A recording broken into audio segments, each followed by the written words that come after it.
Hey everybody, it's Avery and IJ on the Nobody Talks Shidduch podcast. We just got the numbers in and want to thank everybody for listening to the podcast. Over 120 hits just in a few days. It keeps on growing. We wanted to let you know that we created an Instagram at Nobody Talks Shidduchim, and you can email us if you want to be involved in terms of conversation or an advertisement.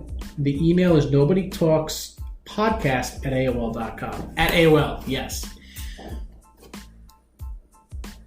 So getting into the topic, we're going to be discussing resumes today. Resumes, is it a gift or is it a curse? There's so many great things that you can find in a resume, and there's so many things that need a little bit work on, right? Resumes are the first point of contact. That's the first thing people see at you. They say, oh, hey, this person's name, here's the resume, let's see what's on it. And everything in there matters. You know, your references, your bio, people you know, your background, your experience, everything in there makes you you. So why not make it as best as you can, right?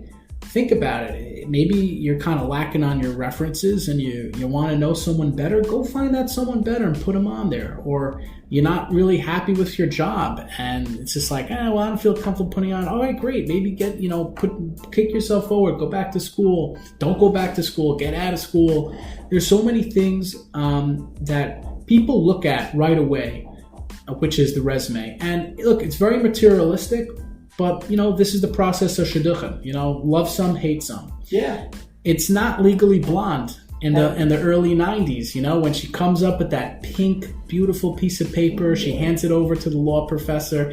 It smells, it's got perfume on it. And she's like, Professor, here, remember? That was such a great thing. Today, can you imagine the comments people would make? Oh, who do they think they are? It's not conventional. They're terrible people. So we're just going to help you structure your resume, not structure, look at other people's resumes and figure out what the hell am I going to get from this thing. Back to structuring your resume.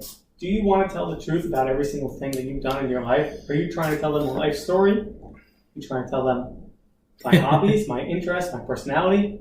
You don't want to tell too much on a resume, or at least I don't, because I like to actually go on the date having no idea who I'm going out with, so I can have something to talk about and something to get out of that. Other people feel differently. IJ, what do you think about the structuring the resume? Do you want to tell everything? Do you want? I've seen so many resumes that there are a few options to do. If you're, if you have a lot of depth and you really do need to share some things, put it on the resume. Mm-hmm. If you want to make aliyah, if you want to move out of state, if you're willing to move to New York, right. If you love to travel, if there's certain real big make or breaks to a relationship, you got to put that in. If you've been divorced, if one of your parents, chas v'chulia, were deceased, mm-hmm. right? Hashem yirachem, with the if you, whatever certain things you have to put in there. Right. One time a girl asked me, she was adopted. I said, I don't think you have to put that in there. That's something you'd have to say eventually, Mm-hmm. I wouldn't worry about that at all. Unless your biological parents were rich, then you wouldn't. Right, like Steve Jobs. Yeah, 100%. That's when you're right. Yeah. It really does vary. Now, you could go with the first place you have to start is your physical appearance. You put on your resume. Here's your phone number, your contact information, mm-hmm. and you have your details in. So you're going to get the resume. Let's say you're starting out from scratch.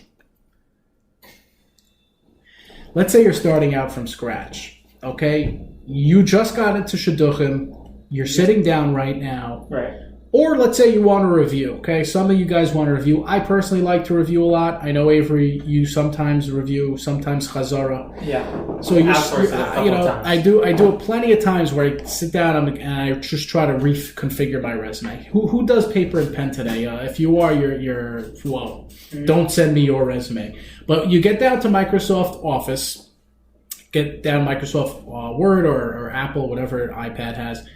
And you start writing it up. Very simple. At the top, you put out your information. You got your contact information. You have your personal physical look, description, height. You don't have to put the weight, but the height.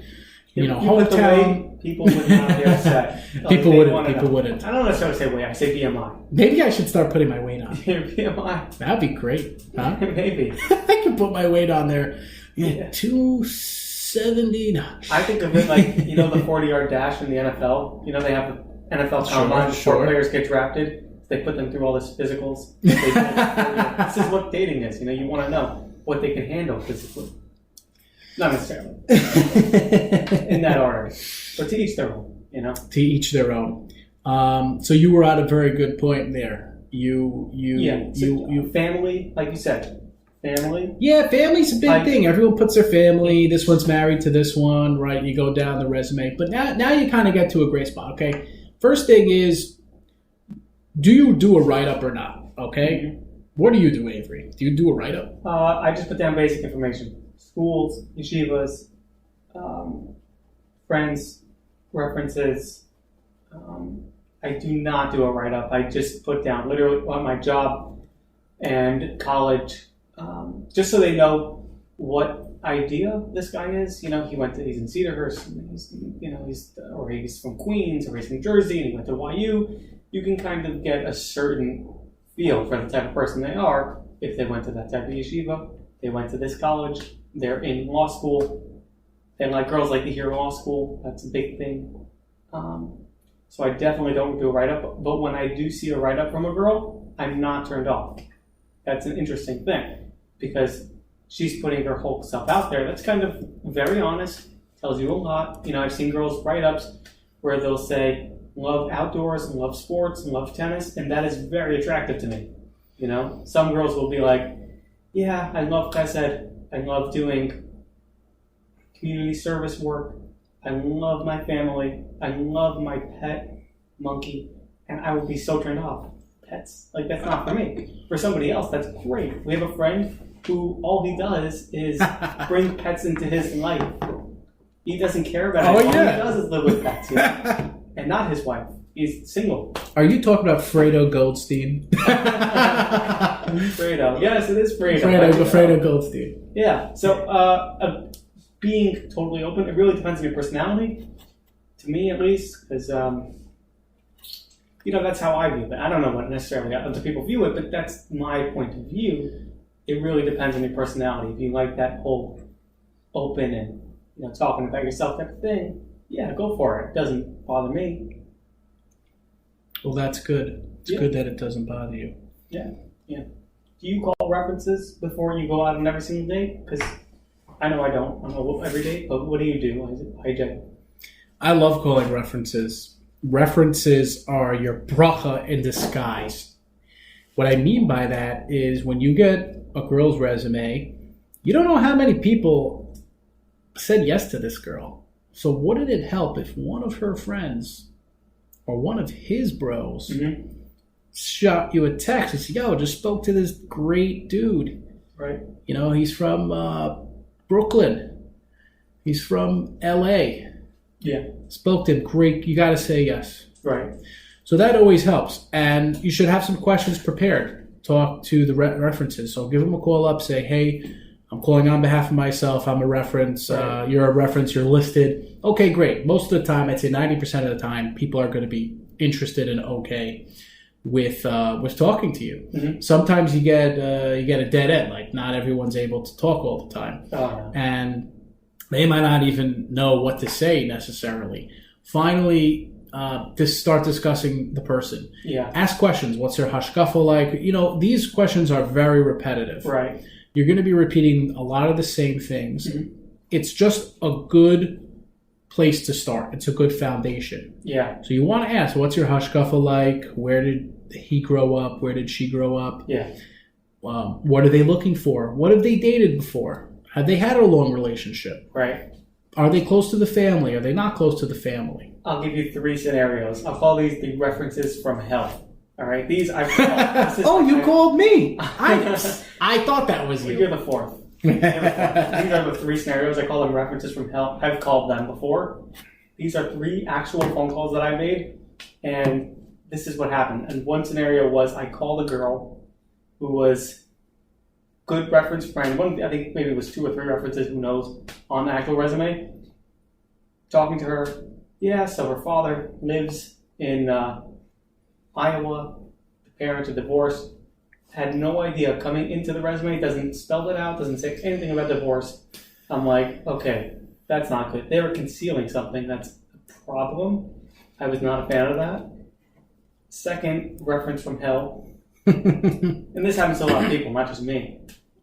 Second reference from hell was this girl talking to her. Yeah, Yehudis so-and-so, such a great girl. Oh my gosh, I loved her. She's the best. Sprinza. I'm like, when was the last time you talked to her, Sprinza?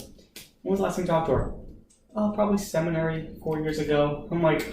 Yes, that's great. You have no idea what they're... Those happen all the time. Always. And you know what? I did one better when I got that. Oh yeah, I haven't really seen her since seminary.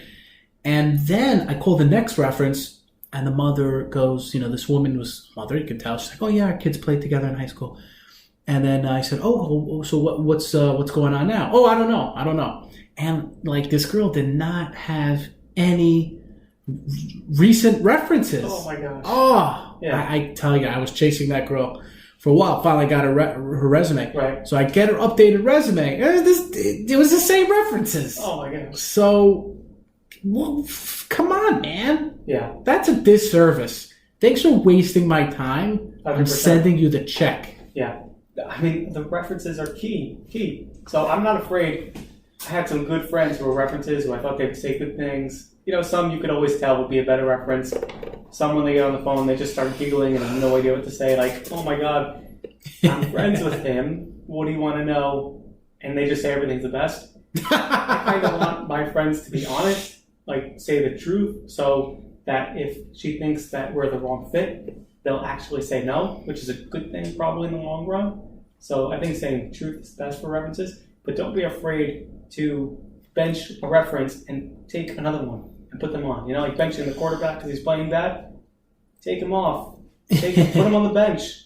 Right. I did that to one of my good references. He never answered the phone apparently. I put him on the bench. Fredo. We shot this when the Fredo stuff came out. So I would say 2 comments for that. So the first thing is, do you call married references or single references? Always something that I have to weigh against another. Right. Because that's very, very, but what's that's the crucial. problem with calling married reference? Married references are the best because they're married. Let's say they're a friend of yours. They're married and they want the best for you. But when they're single, that's when you have a problem. Famous rabbi on the Upper West Side, he actually gives these Lashon Hara talks in Shidduchim. And that happens when you're at Starbucks with 2 of your girlfriends. Some cute guy walks in and you're like, oh man, look at that guy. He's so cute. I want to go out with him. The 2 friends, little did this girl know, Sprinza, her 2 friends just got a no from this guy at the same time. And they're like, he's a jerk. You're not going to have with him. He is, I'm like, he did not go to Tachas.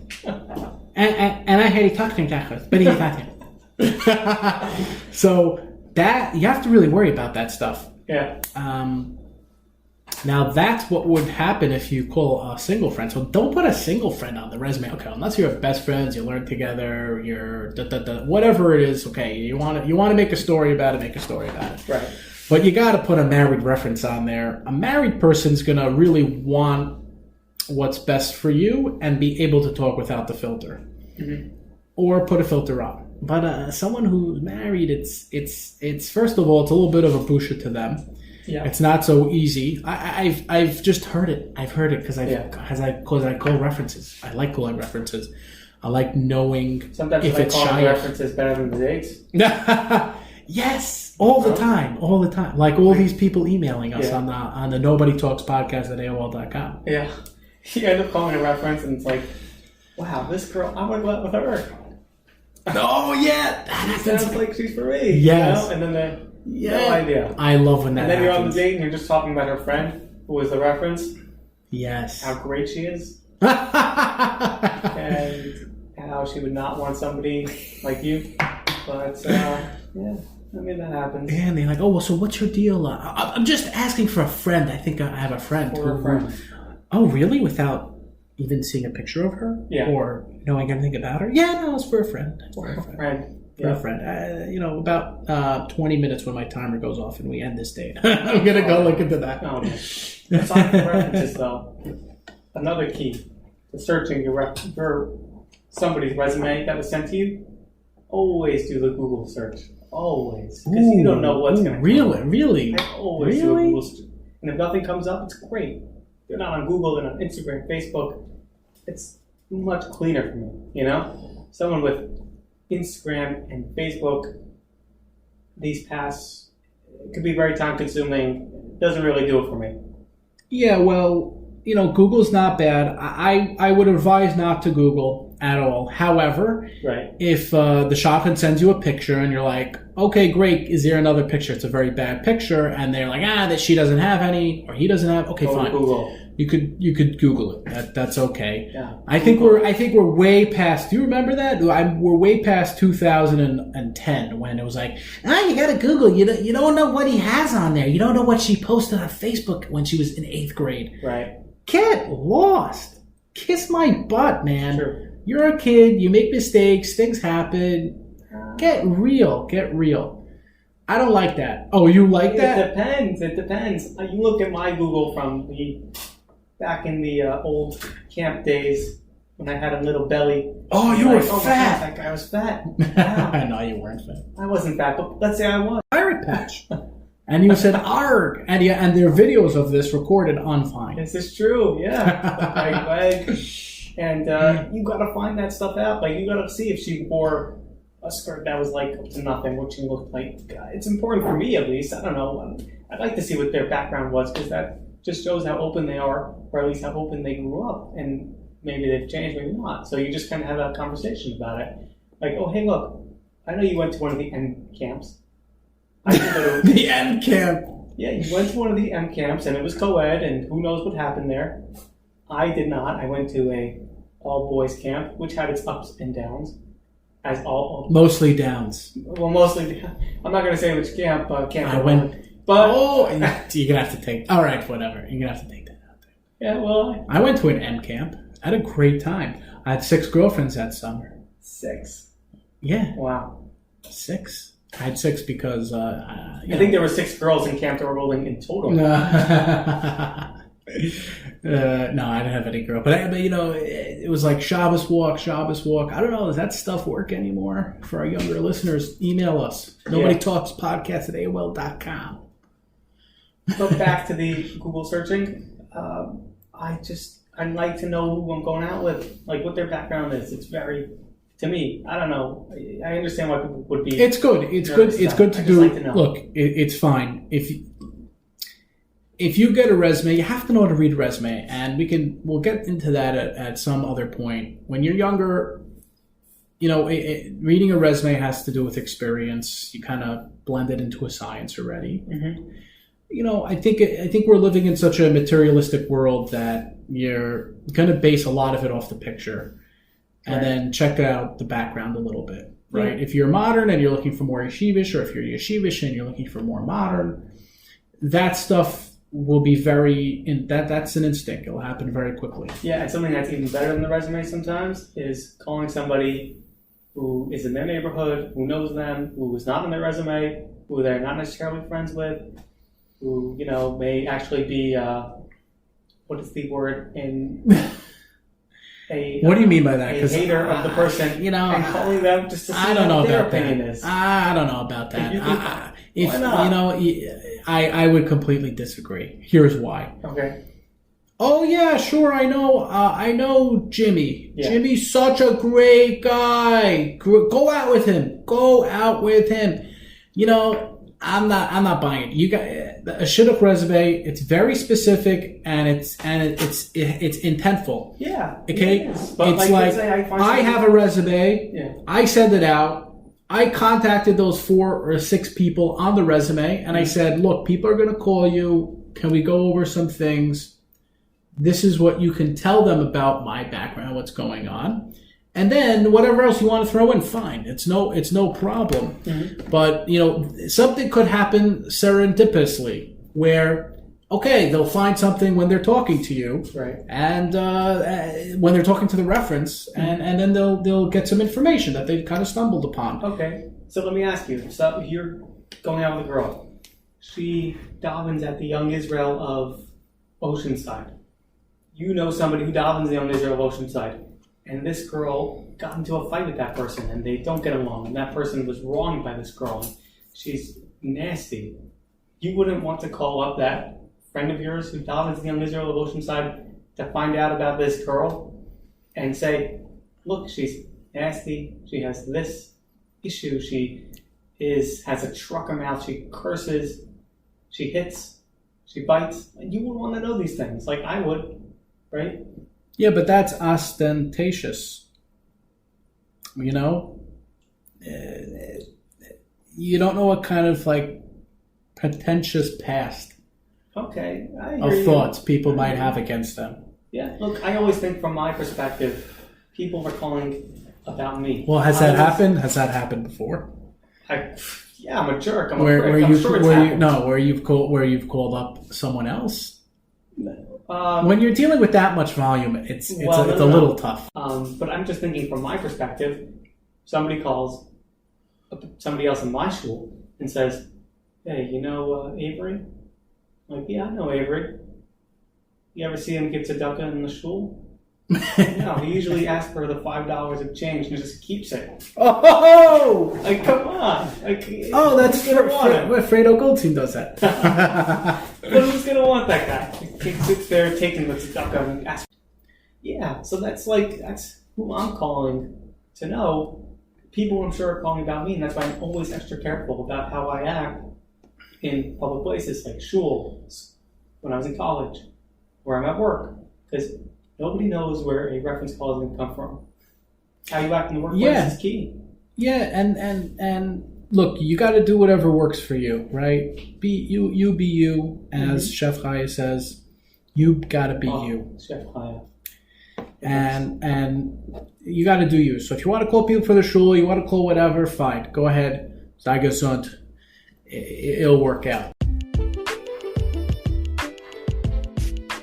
Well, that was a mouthful, ladies and gentlemen, and we covered a lot of topic on the references and setting up the resume. Stay tuned for next week's episode. We'll have a lot more in-depth and the next steps. Wanted to wish you a happy new year, and may God find you your Basher in 5780. Avery? Amen. Have a Shana Tova, everyone.